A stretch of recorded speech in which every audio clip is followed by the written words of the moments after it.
Catherine Joy on, who is a composer and an orchestrator. Yay, Catherine! She is here. And I found out about her through my LA residency when I was in my master's program for composition for film and television. We went to LA and got connected with a bunch of people who are doing great things out there, and she's one of those people. So we're going to have a chat.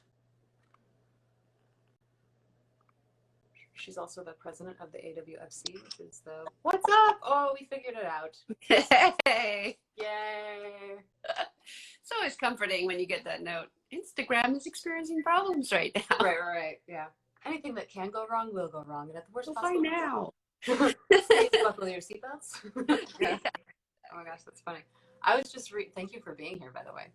Yeah, my pleasure. I've been following you for, I feel like, a couple of years now, and kind of watching your Joy House music come to life, and then you taking over the AWFC, and then kind of like all of these. So it's been fun to like follow you over the last few years and see how you've been developing. But I did find something that we have in common that I did not know as I was reading your bio, which is you went to Cornish College, and I was a baby ballerina there. No way. Probably at the time that you were studying there. So like in the late 90s, like mid to late 90s, I was in the ballet school. Amazing. And did all of the Nutcracker performances. That's incredible. When I went to Cornish, it was the early 2000s, and the music school was in the same building as the ballet. All the dancers were above us. So yeah. In theory class or whatever, we just do this boom, boom, boom. Yeah. But I had so many friends in the ballet in all the dance programs, and this, for me personally, throughout my life, there's been a really strong connection with dance. My sister was a dancer, and I did a bit of dancing when I was a kid. So it was so cool having those two schools in the same building. It was really wonderful. And I recently actually the last time I Insta Live was about a short film that I music directed called Sing Along If You Know the Words. And it was a musical short about a man who has anxiety when talking with people. So he's having a dinner party with his friends where he's practicing all the techniques his therapist has taught him about how to just like participate in, dinner chit chat. And then in the middle of dinner, everyone starts singing. And he's just like, am I losing my mind? What's going on? So for that project, I arranged the song, and I was on set music directing as we were shooting. And then they had a choreographer also for the big music number. And that choreographer was one of the teachers from Cornish. So it was, production. So it was so cool. It was like this Cornish reunion, and it was like, felt kind of full circle for me to be, working alongside with one of the dance educators from Cornish. That's amazing. I have such good memories from that time in my life. Also, just that area is very cool. It's kind of like all the Seattle hippies hang out. Exactly. It's a very good vibe. I had a backpack that said "I love Billy Corgan" on it, and like this like metallic paint pen. And so that was like a big conversation start. People seeing like a 7-year-old ballerina with like a Billy Corgan backpack. So anyway. Amazing. But that's cool. I didn't know the dance connection. Yeah. So I feel like, I know this is already a tangent, but I'm like the queen of tangents.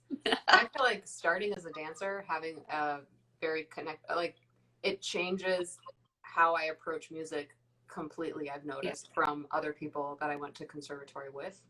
To me, they're like one and the same in a weird way, where I see them as very interconnected. So it's odd to me when I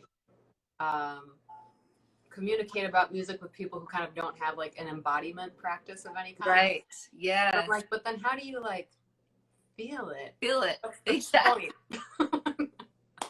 That's so true. And I hadn't even really thought about that. I think, having that dance connection for me, and also my instruments being voice and violin, which for me are just so participatory in the musical experience. And with violin, you have to stop the notes. Like, you're not pressing buttons, you have to find them. Mm-hmm. And you may get them wrong. It's such, it's always been bewildering to me after learning violin at 4 that a 4-year-old could learn violin, and voice is very similar. It's such a physical experience of music that, you know, and I'm definitely not being judgy about other instruments, but for me, it was very beneficial to be learning music in such a visceral way. I think about that a lot, especially like I love technology and I use it a lot, but it's like I get into spaces where I'm like, what is even happening? Like, am I alive? Like, what? It's a very weird space. So I keep trying to find ways. And like, some MIDI triggers are fun. Like, I do have like an Ableton push and stuff, and that can be fun to feel like, okay, well, I'm still like, there's still some kind of physical thing happening, but I crave it more. And I keep wondering, like, I know Imogen Heap is doing a lot of research into her gloves, like her MIDI trigger gloves. Oh, interesting. And that is maybe a way forward. But yeah, as someone who like grew up playing instruments and singing and dancing and stuff, and then kind of moving into the world of technology, which is very exciting to me and I love, but there's still like a weird disconnect. Yeah. And I haven't figured out, maybe everyone is trying to figure out that bridge, that gap. Just like how we engage with social media is there's like a weird, like hovering above earth feeling. But then it's also like you can make true, really meaningful connections as well. So I feel like, and musically, I feel like I'm in that weird space too, where I'm like, anything, and anytime I push a button, noise comes out, and so anything, you know. I think it's frankly, I think these days a privilege where that's weird, and like, you know, like every time I go into the recording studio with musicians, it feels like coming home. It feels like, oh, like this is right. But for a lot of people, they haven't had the benefit of either learning an instrument themselves or having that experience. And for them, that's the foreign experience. Is like, like it's so nerve-wracking going into the studio. So I feel really grateful that that's how I grew up, you know, surrounded by instruments and playing in orchestra and chamber music and everything, and having that connection. The funny thing about social media, though, like when I was growing up, and social media was definitely not a thing. I mean, I think I got, you know, an instant message account when I was 18. It was definitely the very end of all that. And I'm so grateful, because high school was still really hard. So I don't know what that would have been like with what kids have to put up with today. But I was such a letter writer. And I wrote to everyone. I wrote to my friends, and like we're constantly handing back and forth letters. And I wrote to people I just met once and kept like these long relationships. So social media has always felt like a little bit more of an immediate version of that. One of the last times I went home, my parents presented me with a box, and it was like a collection of all the letters I had written all over a year that had been put in one spot. And it was incredible to go back and read. I had so much time to write. When you're writing, do you often think of like one person? I know some people say to do that is like a helpful, like just write to one person. Yeah, absolutely. And I love when you're writing music when you write for a person.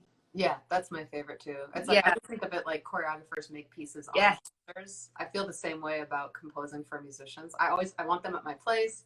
I want them to like try all these things. I want to like move them around. I want to like. It's so cool. But also with the being attached to instruments thing, I recently did a film. The music had to be done really quickly, and I ended up playing a lot of guitar on the film, and it's just so funny to me because every time that happens, I like something in my brain is like, oh, now we're really composing. And it's like that, just having, you know, I feel like a real musician, and it's, you know, and like the imposter syndrome fades away a lot quicker when I'm holding an instrument than when I'm sitting at the computer, which is very interesting. Interesting. I have had many an existential crises in front of a MIDI keyboard, but I think something I'm coming to more recently is like the job is like all here, which is kind of obvious, but like I don't think I've said this out loud yet. You know when you have revelations in your head, but you haven't like said them out loud. So I might fumble a little bit, but there's something about like it's almost like creative problem solving is the job. Absolutely. The medium is sound. Yeah. But there's so many philosophical questions that are kind of like the core job, which is like, okay, what is trying to be accomplished? Like, Exactly. like I don't. It's very interesting because it kind of gives me imposter syndrome a little bit, where I'm like, am I even a musician, or am I just like a philosopher who like moves blocks of sound around? Because I think I might be the latter. And then, yeah, when I sit down to like play instruments, then I'm like, oh, music. But I think there's something that maybe like starting as a performer and then turning into a composer, maybe that's like the thing that starts to, it's almost like looking, like being the general. I don't know anything about war really, but kind of like looking down at the battlefield from a hill. You're like, but I'm not fighting, you know? It's like, but Right. your job is not to fight. Your job is to like, you know, Yeah. arrange people on the field or whatever. Terrible It is analogy to turn everything into war, but like, yeah. totally. I totally think about this, especially, you know, composing for media. It's completely musical problem solving. And I like that approach. I think, you know, it demystifies it a bit. It makes it a, you know, I think sometimes it's good to not have high and lofty ideals about what you're sitting down to do, to like really break it down to something that's just like very, very graspable, if that's a word. But yeah, musical problem solving. I think, and I think that's like the fun thing when you sit down with a filmmaker and you're like, what do you want to achieve, you know, in this scene? Like, what do we want to feel? And getting on the same page about that. And it was funny, I was working with a filmmaker and she was like, yeah, I do really feel like that it needs to feel like that, but I don't know how you're going to do that. And I was like, that's okay, because you don't have to. Like, that's my job. Your job Right. is to tell me, you know, what people should be feeling. And then my job is to do everything else. And she's like, oh yeah, that's right. It's cool. I don't even have to worry about it. Do you find that that skill set translates for you to visual mediums as well? Like, do you find yourself designing spaces very specifically in the same way that you design oral spaces? I am really not a good visual person at all. And I feel like, you know, I'm in absolute awe of people who design spaces, or, you know, I just think it's for me, visual stuff has always been a lot more challenging. You know, even to the point where, like with Joy Music House, we're constantly talking about our templates for scores, you know, how we want them to look. And I will talk to, you know, my collaborator, Joe Carrillo, about it, but I'm like, I'm not making any decisions. So I'm like, yeah, that looks good. That also looks good. I can't fully tell the difference, but I like both of these fonts. But he like will spend, you know, he can spend hours looking at fonts and telling the difference between them. And for me, it's just like yeah, something in me doesn't like that one, but does like that one. And that's as far as I can go with that. This is good. Okay, this is a question I have kind of for everybody who ends up moving more into like producerial roles. Yeah. You know? And eventually everyone has to do that. If you start getting more work, you have to start building teams. Yeah. And like the creators that we think of Mozart or we think of Bach or something, we're like, oh, the one-man genius. And then you look at the reality and you're like, they had like huge teams of people working. Yes.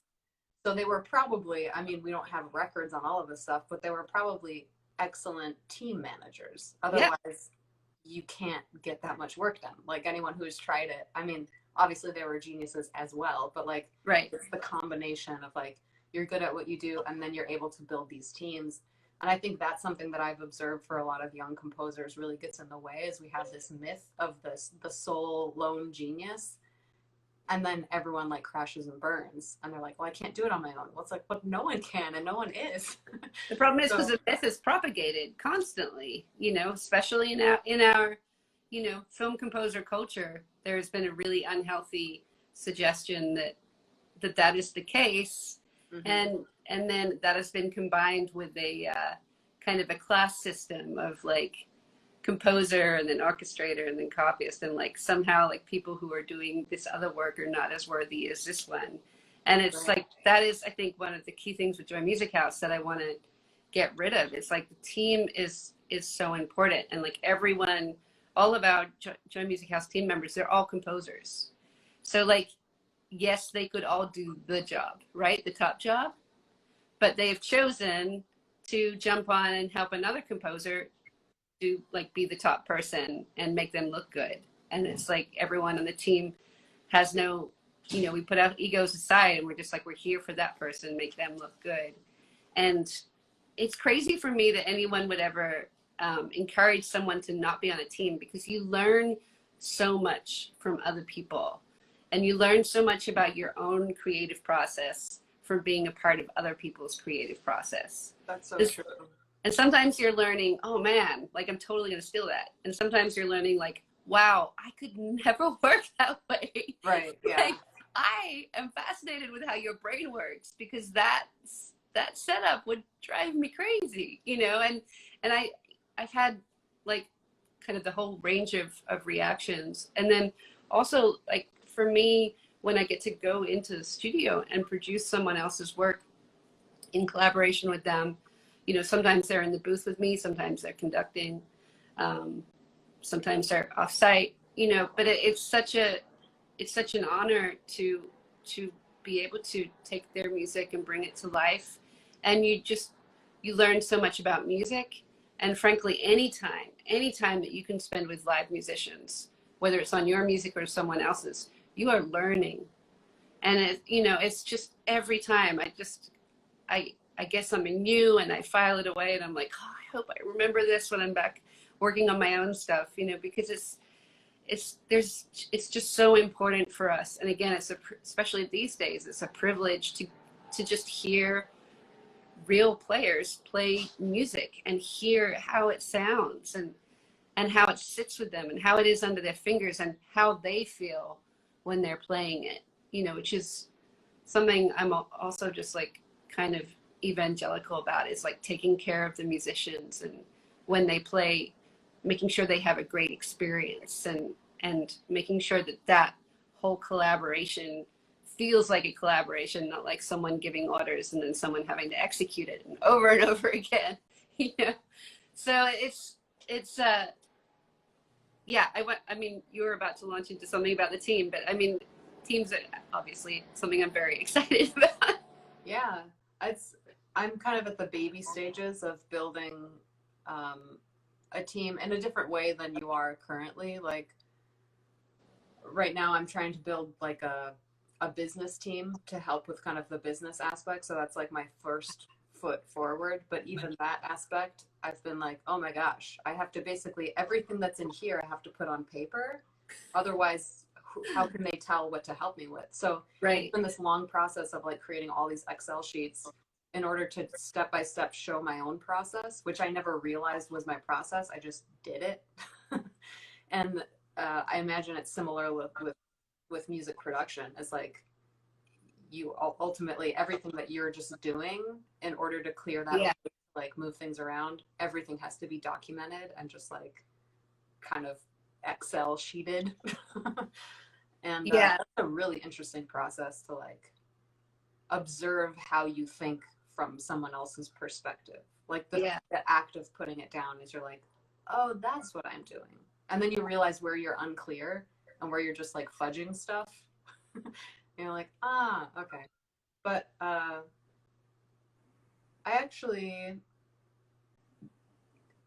interested to hear how Joy House Music works, because my experience in collaboration has been very like probably not at all like what like a production house does, but like coming from a theater and a dance background into like kind of creating music live with ensembles and bands and everything, and then moving into a role of a producer.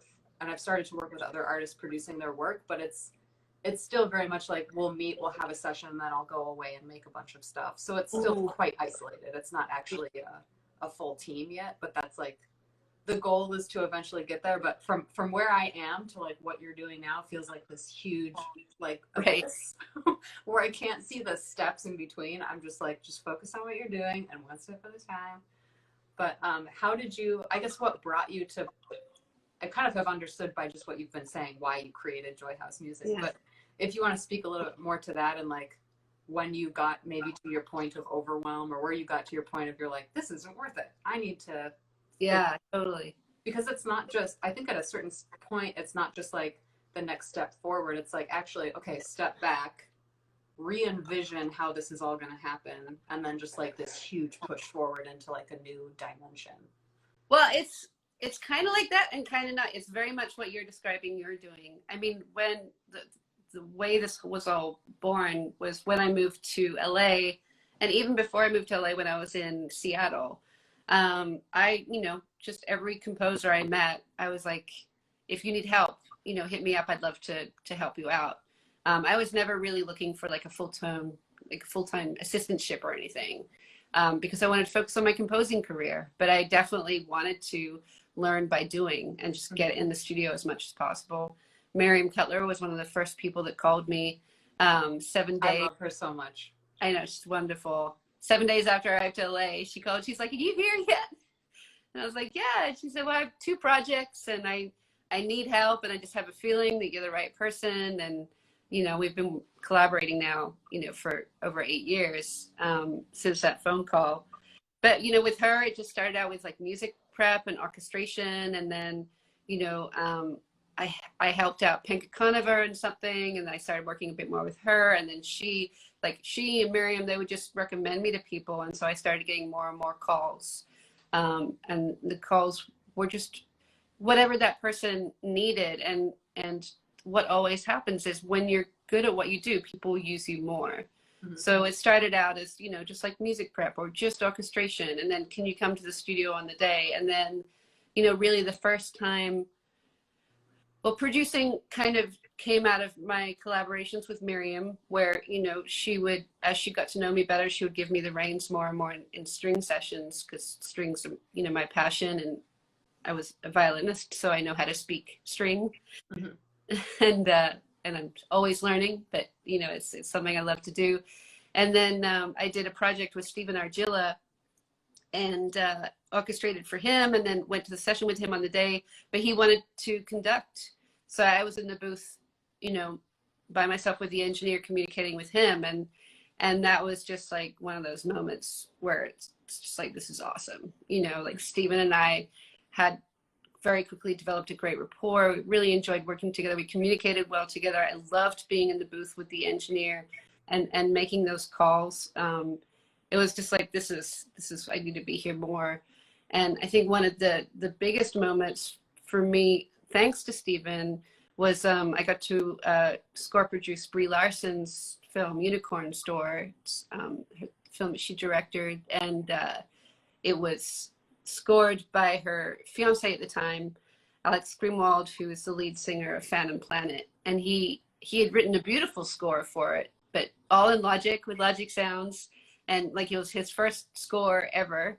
So, you know, that he, again, it was great music, but it certainly wasn't written with like, you know, like a 5-piece string orchestra in mind. You know, it was just like a whole bunch of, I mean, the best way to describe that score was like, it was like, you know, like 10 Apple headphones just like rolled together in a bunch.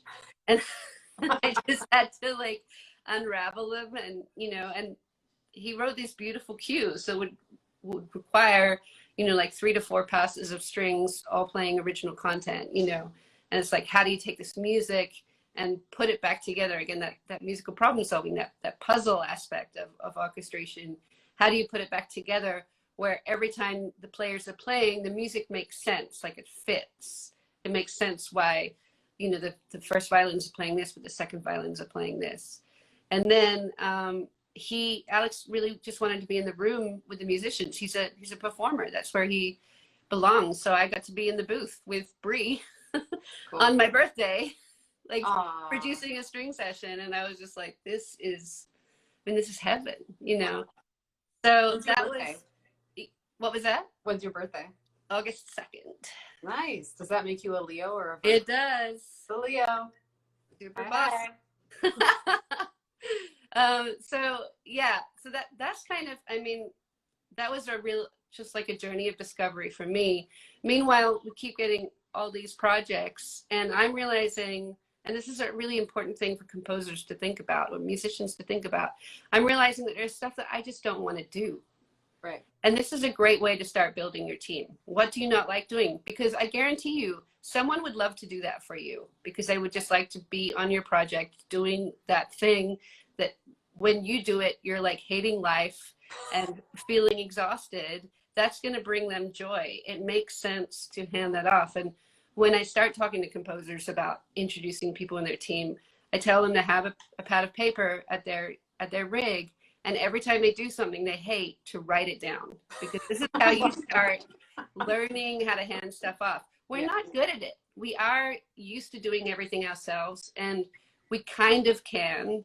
I don't think doing everything yourself is a sustainable approach for composers. I don't think it creates a good work-life balance. I don't think it is the best way to do your job. I think you are enriched with collaboration, but it's hard. Working with anyone else is hard, because you do have to learn how to communicate, as you said, what's in your brain and get it out there. And, you know, my first, like, running Joy Music House, working with a team, when something happens the way didn't want it to happen, the first question I have to ask myself is, how can I explain that better? Like, the problem is probably with me, not with them. Right. I probably should have asked for it different, explained it differently. You know, when I was discovering this process, like, one of my team members shared with me that for her, it's, you know, it's easier. I think for her, it was easier for have like stuff written down in bullet points instead of me just like telling them or writing like a clump of text on Slack or something. Right. You know, to just, and that way she was better equipped to do the job successfully. So, you know, when you have a team, it's your responsibility to lead appropriately. And if you think the days of like leading like a complete asshole are okay, then you're wrong. Like, I'm sorry, that's no longer cool. It really was never cool. Right. But we're not okay with that anymore. Like, no one should feel like they can do that. Like, you have to be a good leader, and that's on you. But, you know, so I started bringing on people in the team just to take over other jobs. I didn't want to do MIDI cleanup anymore. I didn't want to do parts anymore. I'm to the point where I don't like doing articulations and dynamics. Like, it just drives me speaking my language. Parts always makes me want to cry. Like, I don't think I cry through most of the process, but writing parts is definitely, they're tears. Yeah, it's just like, I just get so frustrated. I don't want to be doing this, and that's okay. That's a good thing. Someone else does. There are people who love it. That's the thing that I can never wrap my brain around. Yeah, I they get into like a meditative state. They're like totally in the zone. Where I'm just like, why am I doing something else? Right. So, you know, this team was kind of coming together. We're continually adding new people.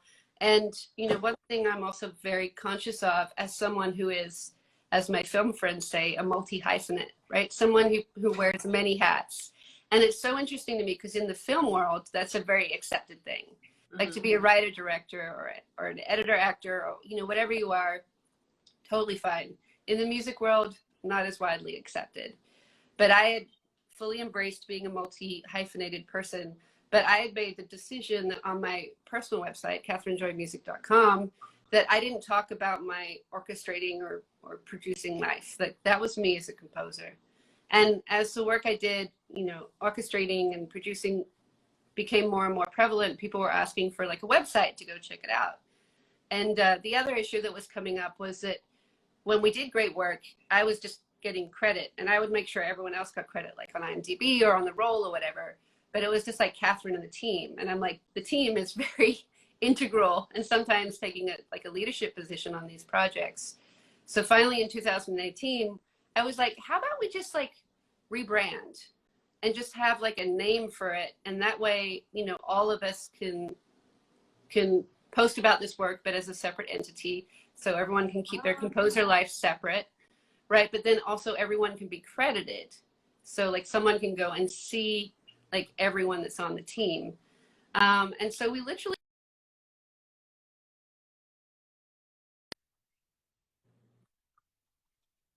in my apartment, and first we came up with the name. Thankfully Hope and her husband Caleb Joe came up with the Joy or Joy Music, and then we're trying to think of something like organization, like society, like something, and then Hope and Caleb came up with House, which I just loved, you know, like it was, because everyone thinks there's like a Joy Music House somewhere, and maybe one day there will be, I assumed as much. I want there because I want to be at a place called Joy House Music. I want to attend that Right, you want to recording be in session. that. It is, you know, it's like the church should be. It is wherever we are, right? Right. Oh, that makes sense. I like So that. if we're in Studio B in East West, that is Joy Music House. So if Right. we're, I mean, two, and if we're in B at Capitol Studios, like we just were, that is Joy Music Just House. bring the flag. Yeah, exactly. Plant the flag. We're here. But so we sat down and we, you know, Joe Carrillo, again, my collaborator who loves fonts, he came up with the logo, and Robin put together the website, and then we all met together. We're like going to launch it at like noon on Friday, like the beginning of November in 2018, and like we were excited about it, but you know, we're just having fun, you know. And then so we launched. I did a countdown on social media, and then we launched. And the other cool thing was that everyone I'd worked with to that point in a support role was willing to be put on the website as a client of Joy Music House. Everyone was pretty psyched about it, which was so cool. And I also have to say that like this whole thing, you know, Miriam Cutler and I had talked about this concept for years. Like, wouldn't it be cool if composers could just like access an instant team for like 2 weeks? Because most composers don't have the budget. Like, you know, Blake Neely or Bear McCreary or Hans, of course, they have the budget to have people all year round, Right. which is great. You know, they hire a lot of people that works for composers who make a lot of money. But the rest of us, we can't, like some of us can't even have a full-time assistant, Right. you know, let alone a whole team. And you need a team if you suddenly get like a documentary that has to be recorded in a week's time. So Miriam is serves a huge amount of credit for this concept. And when we launched, everyone very quickly told us we had to have a party. So we threw together a party real quick. And at that party, Drum and Lace, Sophia Hochquist and Ian Hochquist came up to us and they said, "Hey, this is awesome. Do you think you could like produce our HBO doc that needs to be recorded by like the end of next week?" Oh my God. So classic. I was like, so yes, we could totally do that. So like basically a week after the party, we were again at Capitol Studios recording their doc, and it all just kind of took off from there. It was an amazing lesson in branding for me, because like I'd been like reasonably busy anyway, just with word of mouth, and Catherine does this, you know, but with Joy Music House, having it as something real tangible that people could wrap their heads around and you know, look at the social media, look at the website, like it really took off. And, you know, it became also, I think, name recognizable with, you know, with studios, like they even more comfortable for them because they're like, we know that they've done this and this. And right. So, and it was so nice for me to have that separation again between Joy Music House and between me as a composer. And it really still feels very comfortable, you know, to have the two sides of my creative and professional life. You know, I'm really grateful for it. And I'm someone who enjoys doing like two things in one day. I'm not someone who has to just sit down and do the one thing the whole time. I like the kind of, you know, it's not multitasking. I'm not a proponent of multitasking at all. For me, you know, like if I'm working on a JMH thing, I try to be really present and there with that. And then if I'm scoring something, then that's where I am and really focusing. And I read books on that, and you know, I nerd out on all that kind of stuff. But for me, it's really fun having these different facets to my professional life. And it's also, again, it's just wonderful to collaborate with fellow humans. Yeah. Wow, I have a lot. As you speak, like I need my own notepad to write them all down. But I guess, so this is, I don't like receiving this question, but I'm really curious to know what your answer is. How do you organize your days? Yeah, no, that's a great question. I journal at the beginning of the day. I try and have slow mornings as much as I can. It's, you know, it's not even 10 a.m. here. This is a very rare Catherine occurrence. Thank you for that. Well, when you requested me, I just saw the 12. Oh no. ET like, afterwards. But it's all good. I'm thrilled to be here. This is bullshit. Yeah, I know. Why are there time zones? But yeah, I wake up and I try and have slow mornings as much as I can. And I journal in the morning. The journal is, you know, it's like the concept of morning pages from The Artist's Way, you know, the emptying of the mind. Hello, yes. It's always on my desk. Right? Yeah. It's the best thing ever. And really morning pages is so important because it does quieten the mind. And I'm definitely someone who benefits from writing. Everything has to be written. And then, you know, in that time, I'm kind of evacuating, trying to get all the noise out, but then also just like really thinking about what needs to be accomplished that day. And then it's a matter of dividing the day into chunks. Sometimes I will do it like in a really like deliberate way, or sometimes it's just like, okay, like, you know, the first, and I think of my day too as sprints. So I have like one, you know, when I kick into the day, I have a sprint that kind of goes up to my walking time, you know, walking and eating dinner. And then there's usually like an evening sprint because I usually wake up at like around 10 a.m. and I usually go to bed around 1 or 2 a.m.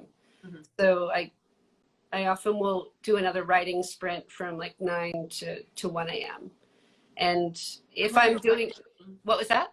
I want you to go on, but I also want to know what you're writing. Do you write into your DAW, or do you handwrite notes first? Do you sketch at an instrument, or is it some kind of combination?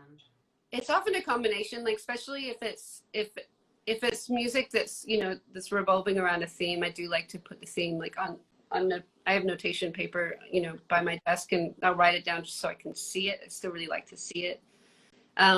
If you're working on a project, you know, that's just requires really quick writing, I just go for it. And I try to get myself into this like really safe space where it's like, you know, for now, like every decision is okay. So you just, I love that. Just make decisions. It's like, let's try this, get it down. Let's try this, get it down, you know, and then we'll edit later. And, you know, sometimes to create that safety, I have to wear headphones. So like even the air doesn't hear anything, you know, it's just like me. I'm totally safe. No one's judging my ideas, including me. That's such a big part of it. Like, I tend to think of my brain as, in that moment, I'm like, just think of your brain as a computer, Hope. It's just yes or no questions. Yeah. We want this yes or no. That's it. You just have to answer yes or no for all of these like mini questions, and that kind of helps soothe. But I also get into like states of anxiety, especially when there's like a death, which there's always usually a harsh deadline. Right. So kind of a constant. It's like, it's so easy to build it up and to be like, I don't know. It's like all these decisions I have to make. It's like, no, just here's this one, yes or no. Yeah. Yes or no. Okay. Yes or no. Okay. Totally. And also just, you know, if I'm really having a reaction to something, I just like, you know, okay, we're just going to move on and we'll listen to this again tomorrow. Because I've learned that often things that don't work for me may still work for the client. You know, and I may just have like a weird relationship with it, or I don't think it, or maybe I'm getting like super composy, judgy, like it's not complicated enough, or it needs to have another modulation, you know, and it's just like, no, you know, this is good for the picture. I know, right? Like I'm not writing for another composer. I'm writing for the picture and for the director, and therefore it doesn't need to check all those boxes that you feel like everything needs to check in order for it to be good music. Do you have your own personal projects that you do as well, or do you feel pretty fulfilled by the work that you do with other filmmakers? So I ended up having a personal project this last year, and it was pretty life-changing. I love strings. I love writing string music, and I love advertising music. And I've been fascinated by how often like ads will use like a Ravel string quartet, and it's like, I love writing string quartets. So if you want to use Ravel string quartets, how about you use my string quartets? So I had this concept to create an album for licensing that was all string quartet music. And I had been for years talking to different libraries and about like if they would be interested in that. And at the beginning, before the pandemic kicked off, I decided just to go ahead and record 3 pieces as a proof of concept. So I did that. I did it when my parents were in town from Tasmania. It was really like a really special moment right before the pandemic hit in January of 2020. And so I had these 3 pieces, and then the pandemic hit. And then I was talking with a composer friend of mine who I often write for. And he's like, like my distributor is just really interested in albums of like live music for their, for their library. And I was like, I have this concept. And I told him about it, and he's like, that's perfect. And then I sent him the 3 first pieces, and he's like, this is great. Like, yeah, more of that. So, so I started writing for that. I did do, a session. I did another session during the pandemic where I got another like 5 or 6, like 6 or 7 tracks, I guess. It was 8 tracks. Yeah, I did another 8 tracks. So I was like writing for this library album, and because it was advertising music, library music, and the deal with this situation was it wasn't even going to be publicly released, right? It's going straight into this pipeline. So I don't have to worry about like any of my friends listening to it. So it created this like, my composer friends, so I'm jealous of the music they write. I don't have to worry about their ears, right? So it created this incredibly safe space to write. I knew the people who were going to be playing it, and then I was just writing string quartet after string quartet, like using the muscle. And I booked a date at East West, so I knew it was happening. So I mean, I love deadlines. I usually bump right up against them. And then I had the session at East West, and after the session, I was listening back to the pieces, and I was like, wow, like some of these pieces are, my heart, like in that space I created, and in that place of writing so often and being so like lubricated in my writing process, that a number of tracks have come out that I was just like, I need to share this. Like, this can't just like disappear into a pipeline. So I called my composer buddy and I explained the situation. He's like, I totally get it. He's like, keep what you want. I just need 10 tracks. So then I had to do another session to make up the tracks for him. And in that process, again, another one of those pieces happened. So that's how my EP that just came out, Her Even Song, that's how that came about. And then he got his 11 tracks. And it was just like such a cool, Ariel Marks, who some of you may know, she's a brilliant composer, and she had just been talking to me about the importance of doing these artist projects. And I've always really struggled with thinking of myself as an artist, like I'm a composer for film, and that's like a really safe thing for me. But writing music that goes out into the world is like terrifying, But that was such a beautiful, I see you, Bob. That's a good question. I will answer that. But yeah, that process of creating that EP was terrifying and wonderful. And now I totally want to do it again. And I do think it's a really healthy and important thing for us as composers who usually do client work to put some time aside for that. Make it fun, give yourself time, but I think it's important. And it's a weird thing I've noticed that like, actually the more comfortable you get with here's my own voice, which I think comes from making your own work kind of separate client work, the more clients come to you. Yeah, I think or they identify your so true. And then they come to you for the right reasons. They're like, oh, I want Hope because I know what Hope does well, and I know her voice, and I want that. Instead of like, I need something that just anybody could do, and you happen to be here, so why don't you do it? Which are such shitty jobs to get because you feel like just like wallpaper or something. Right. Totally. So it's weird that you don't expect it, but it actually kind of the more you almost it's not narrowing, but it's kind of like identifying. Yeah, or checking in too. Checking in, then the broader your scope goes. Totally. So Bob asked for Minari, is that how you say that? What was the process with the composer? Minari, it was and I think this is a great segue actually, because the composer on Minari is Emil Masseri, who, is a film composer, but he's also an artist. He had the band Dig for a long time, and I'm totally blanking on the name of his new band, but he's someone who's very much an artist. Like, you totally get it when you hang out with him, and he loves to perform and he loves to share his music. Like, it cracks me up whenever I'm with him, because he's always wanting to like, oh, Catherine, like, I want to show you this new idea I've been working on. And that's not, I'm not like I especially don't like sit down on the piano and like share it with someone and like hum the melody like that, that for me, I was like, okay, I will play you a mock-up that I worked on for 10 hours, Right. you know. But Emil is so like open, and I love that about him. He has such a beautiful relationship with his music. So the working process with Minari, the first time I worked with Emil was on Last Black Man of San Francisco, and that was his first feature.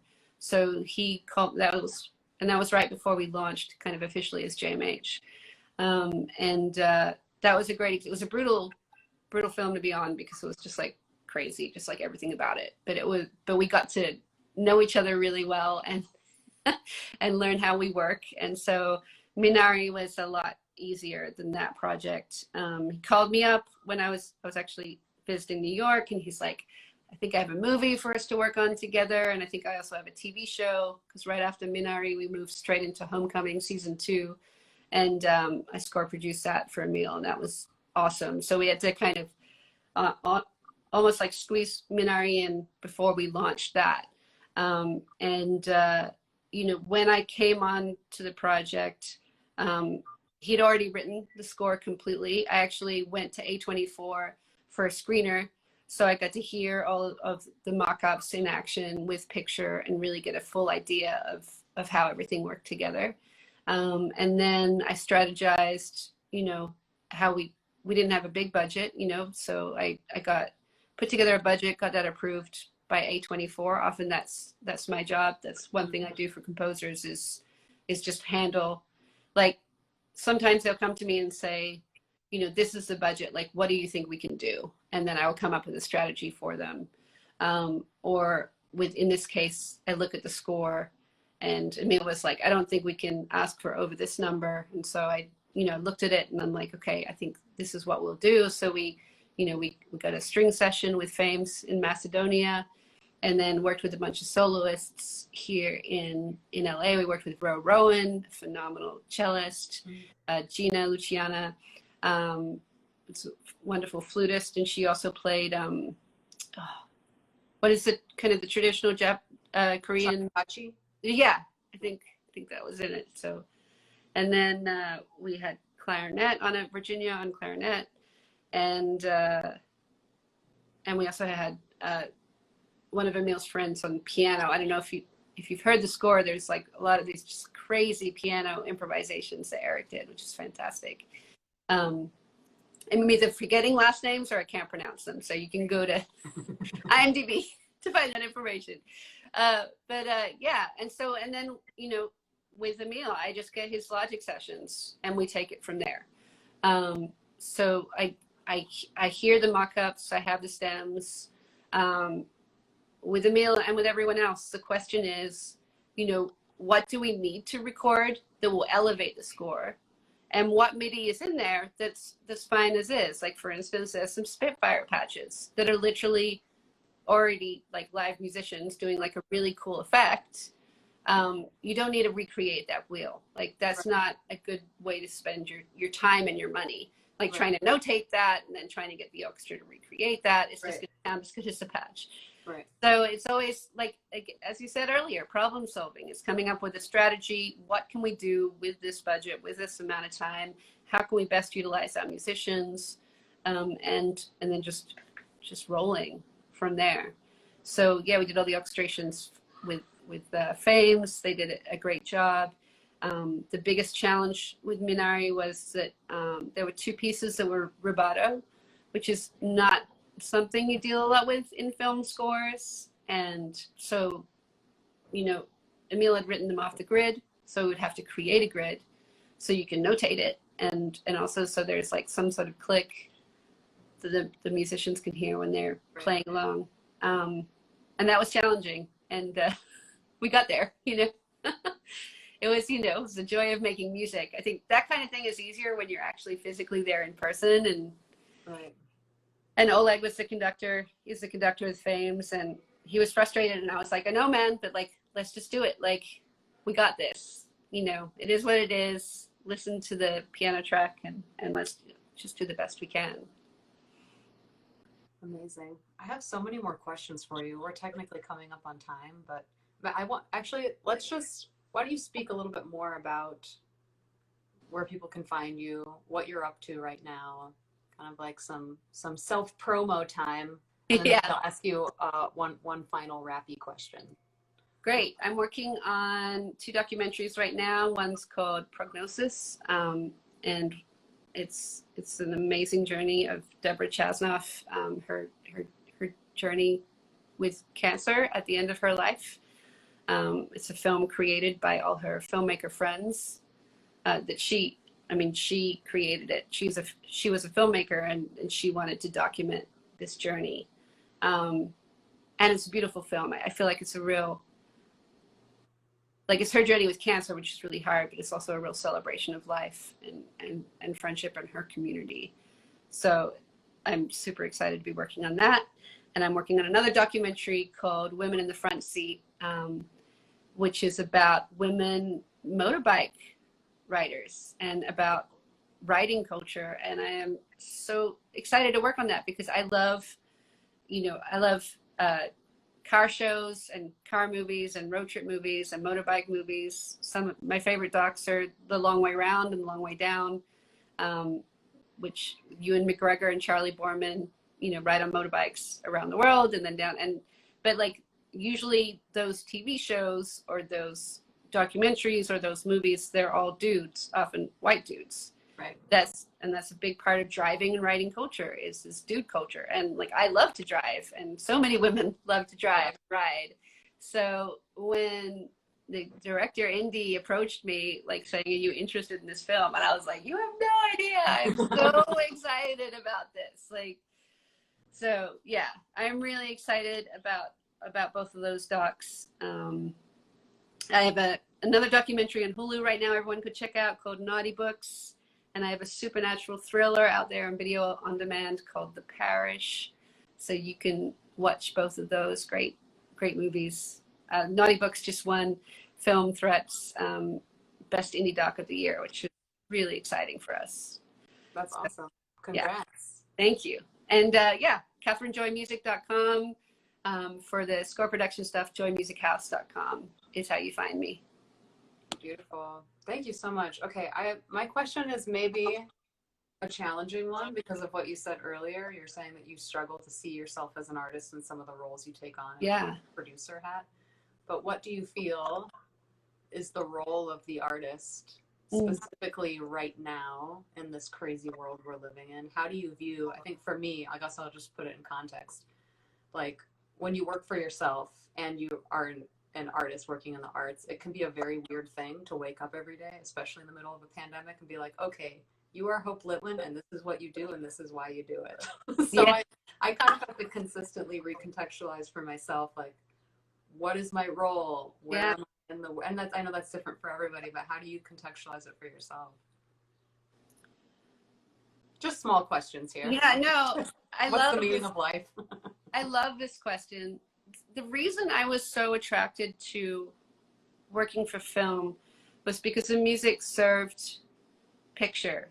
And I am a big fan of the concept of service. Mm-hmm. And when you look at the role of art during the pandemic, there was a real act of service there. Art was something that kept people sane, listening to music, watching reruns of The Office, like, art is there to, it's often there to, like, art is important to tell stories. It's important to help change happen in a way that's accessible, like help change people's mind, help form people's opinions. And I love that part of art, but I also love the part of art where it's like taking care of people. I mean, I think, I was raised by, my mom was a concert pianist. I was raised in the classical music world, like there was a lot of music snobbery, like avant-garde music was happening. I never connected to it or related to it. I was just like, I just want to do music that makes people feel good, and I love the role of art to soothe, and to connect and to make people feel better. And I think the other weird thing about my history is I was raised by missionaries, and and so we traveled the world telling people about Jesus, and that was a big part of how I was raised. And especially for my parents, their ministry evolved into, and I think it was really always this way, just being there for people. Like, you know, when I was born, the first 5 years of my life, my dad was running a children's home. You know, we were there for foster kids could come and stay with these families, you know, when they needed refuge from their own families. And our family was always a family of service to the community. And even though I guess you could say, lost my religion, or, you know, my religion is now something very private that I don't talk about. But this concept of service is something that stayed very personal to me. And it's something where when I think about my legacy, you know, what I want to leave behind, you know, especially as a woman in her 40s who doesn't have children and won't have children, you know, you think a lot about your legacy. And I think a lot of that for me comes from service, from creating something that takes care of people. And it's like, if that's what I leave behind, you know, I'm completely fine with that. So I think for me, that's a huge part of being an artist. That's a huge part of Joy Music House, taking care of other people. That's the reason why I'm president of the Alliance, is so I can serve my community in that matter. And then it's just a matter of making sure I have boundaries, and that there is self-care, and there is like space for me. I love that concept though, music as refuge. That is, so I feel that completely with what I do. I love that you kind of put those words together for me, so I could, because my own studio is called Sanctuary Studios, and it has a slightly different mission, but the idea is very similar, where it's like, I spent a lot of time, I'm more kind of like in the pop music world, but I spent a lot of time working in other people's studios as an assistant in that world, and being like, this is disgusting. Like, I don't agree with how anybody is treating anybody right now. I'm kind of like, okay, well, I can complain about it, or I can change it. Yeah. I could just do what I would want to see. But I kept coming up with this image of like, I want to feel like a sanctuary. Like when I show up as an artist or as a producer or whatever, I want it to feel like a safe space. Yeah. Refuge is like the same idea. And when I think about why I make what I make, and when I decide to collaborate with certain people, it's that feeling has to be there for me. It's like, are we adding something that humanity needs, that is some kind of a soothing balm?